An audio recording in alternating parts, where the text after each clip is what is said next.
What's up, Buffalo Bills fans? Here we are. It's the eve of the 14th season. It's 4:10 a.m. East Coast time. And restless, can't sleep, kind of like a kid at Christmas.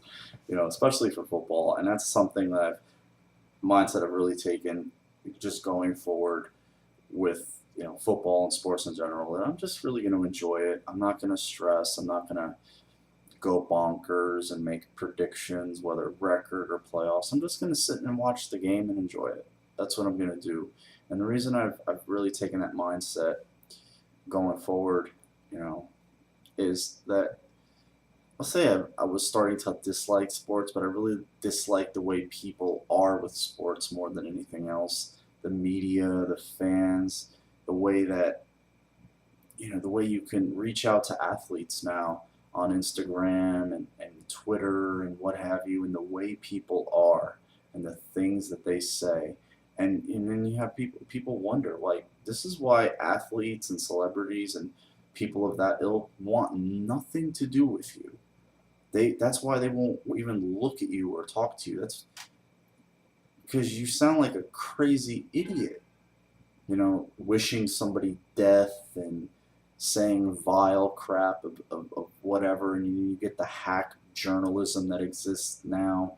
You some stirring up with the Bills recently, and I honestly, it's an easy organization to pick on right now. They have no ownership. Brandon's kind of speaking for the team, but when you have an owner, you need to have a voice in those meetings and stuff, and that owner's going to have to learn. Look at what's going on with Jimmy Haslem. He's having a rough go of it in his early time with Cleveland. It's not easy. Being under investigation, but the league saddled him with a guy that said they would get him he would bring in a big coach, and he didn't. He ended up getting rid of him. And then firing coaches right and left. You can't do that. You can't do that because you know what? You got to be careful with that because they thought they were getting somebody big. Then they realized, you know what? It's kind of hard to get somebody to come to Cleveland. And I think Buffalo is in the same way. Let's be honest.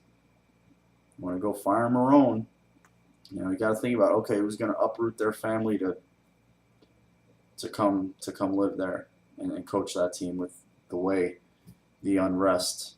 I mean, it's just you got to be careful with that stuff. It's like that now. The Bills have Wharton. I think it's a good signing. I didn't endorse the Palmer signing. I thought it was, the philosophy behind it maybe was good.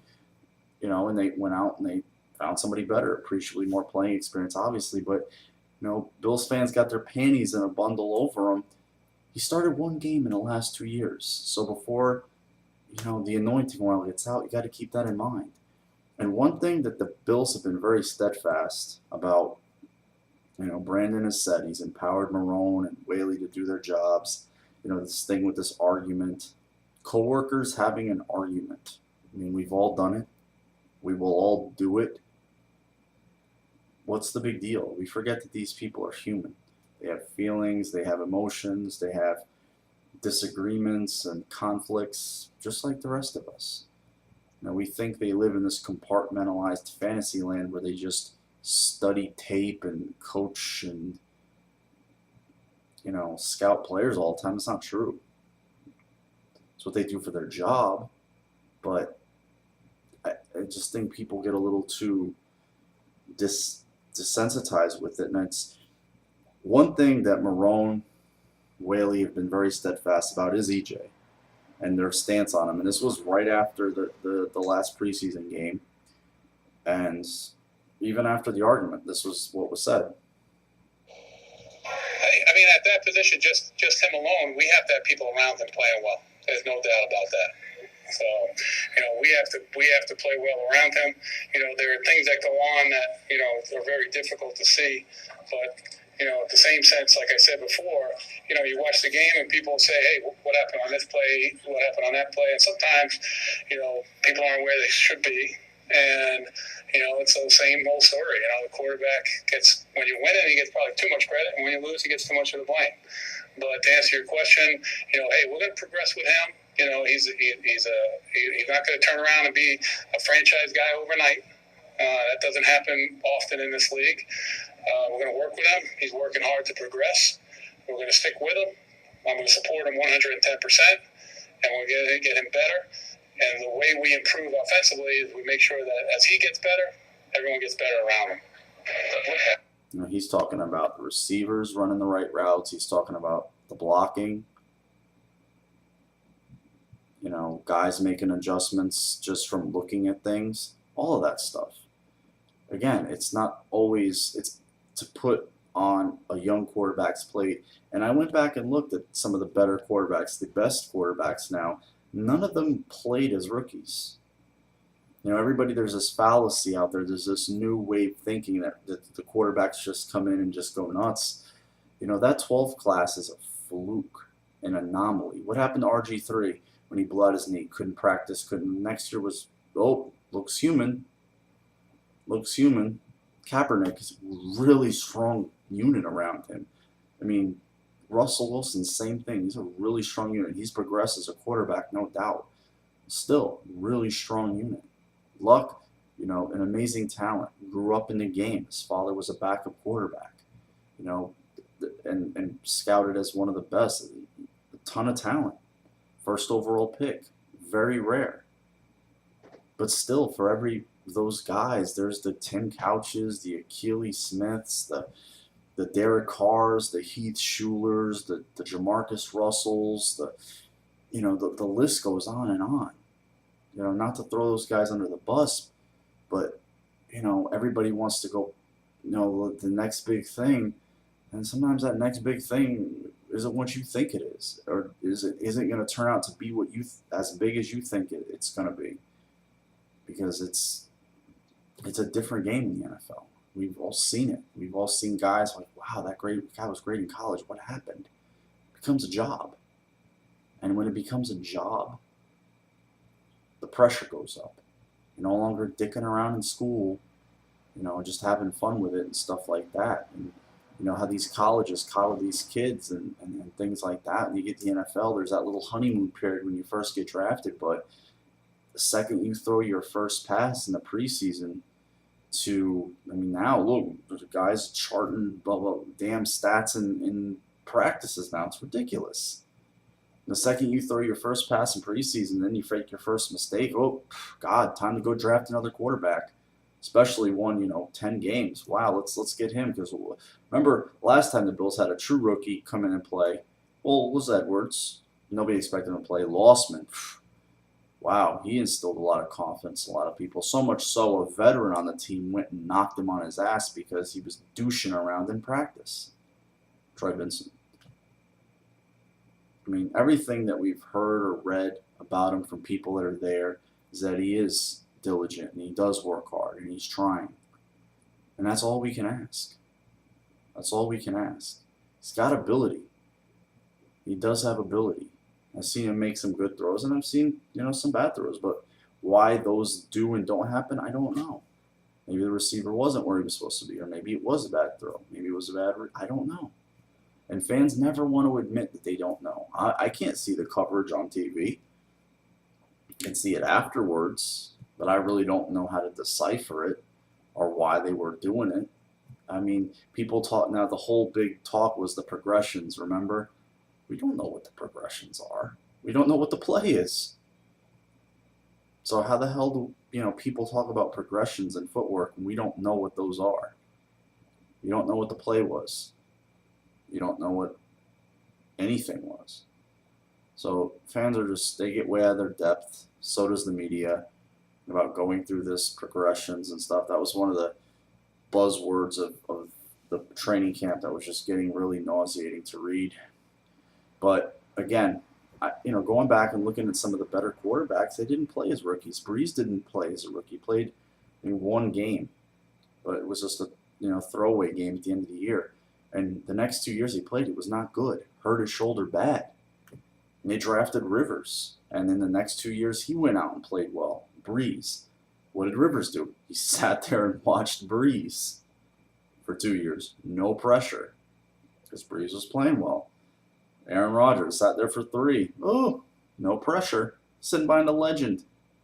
Brady, he didn't play his rookie year. Threw it a couple of times. I think at the end of the year, but they went 5-11. I'm sitting behind Bledsoe. No pressure, 6th-round pick. Nobody expected anything of him. When he came in, nobody thought anything of him. Just that, he was a deer in the headlights looking rookie. Not so much anymore, or even then, but still, he didn't no pressure. There's tons of cases like that, tons.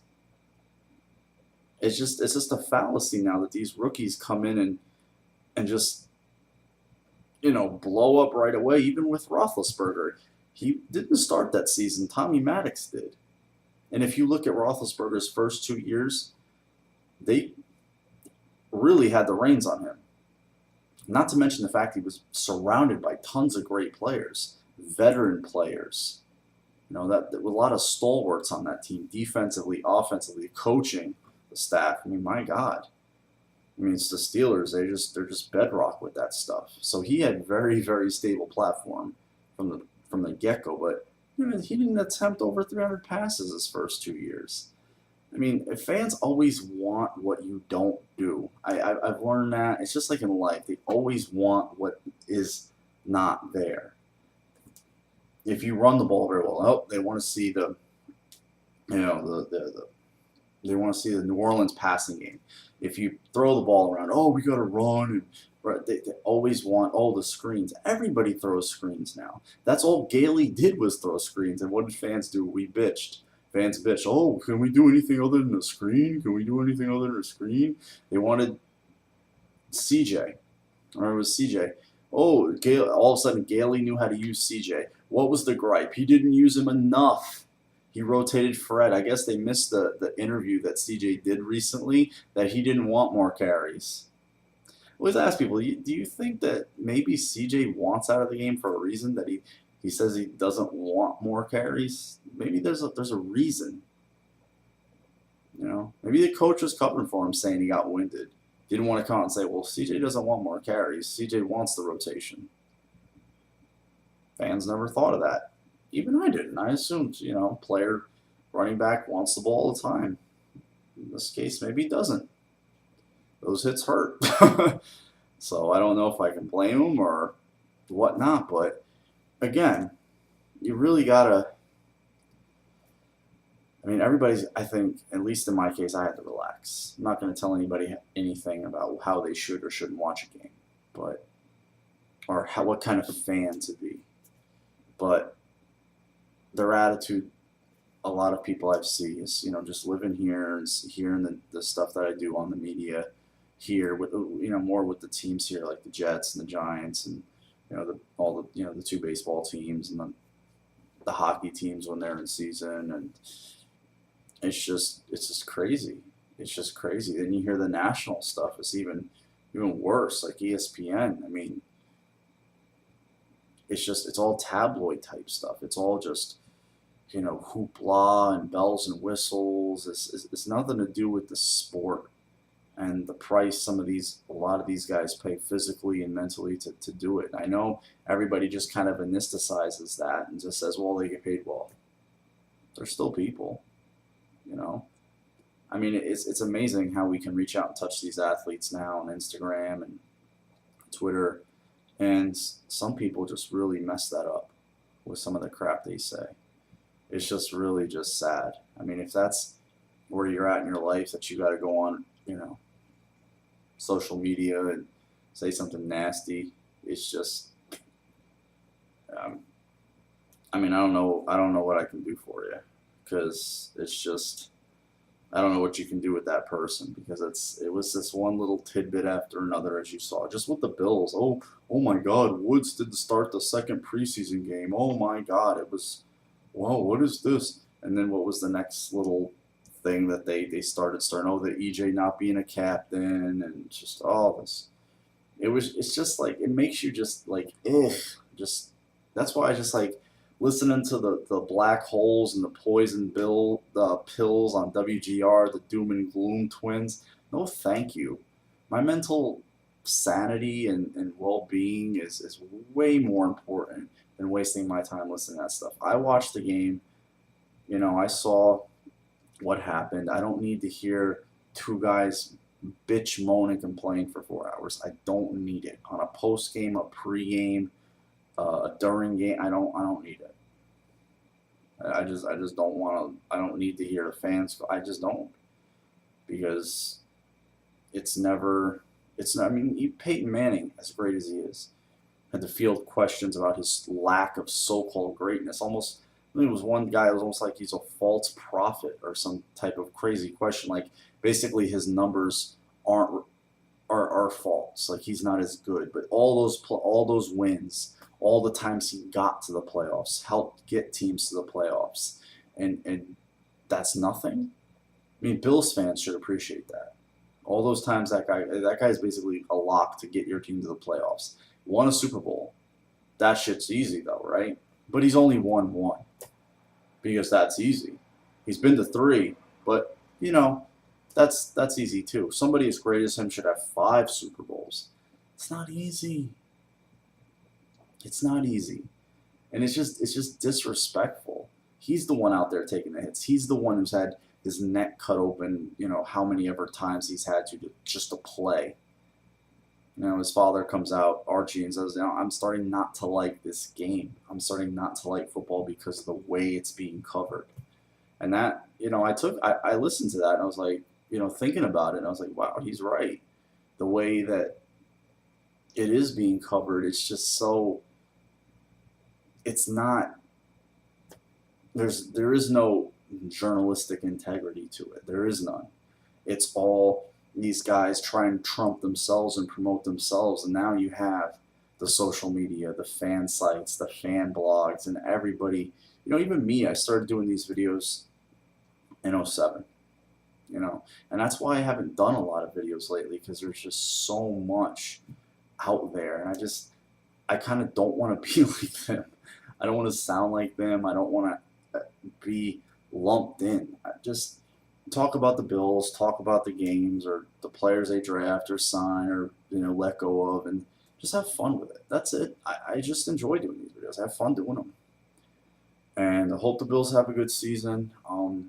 Sorry, haven't done many videos lately. I mean, I do them for the people that ask, and I like to, even if I didn't have many viewers or don't have many viewers. I just do them because it's an easy way, and I've met a couple of some cool guys, talk to the Bills about.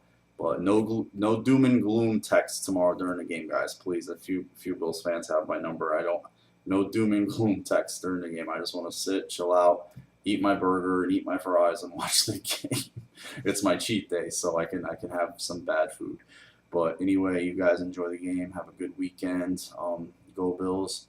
Let's go out and hope they win. Put on a good show. It's week 1. I mean, it's like it's week 1. I mean, everybody's ready to anoint the Seahawks, and rightfully so. They look great against a really good team at home, but still, like some teams don't play their best at week 1. It's very, we've seen it, Bills fans. Sometimes that hot start isn't always what it's cracked up to be. But you guys have a good one. Take care. And again, enjoy the game. Just have fun. And again, I'm not trying to tell you how to be, what type of fan, how to watch the game. But again, it should be an interesting season no matter what happens. So you guys take care. Go Bills.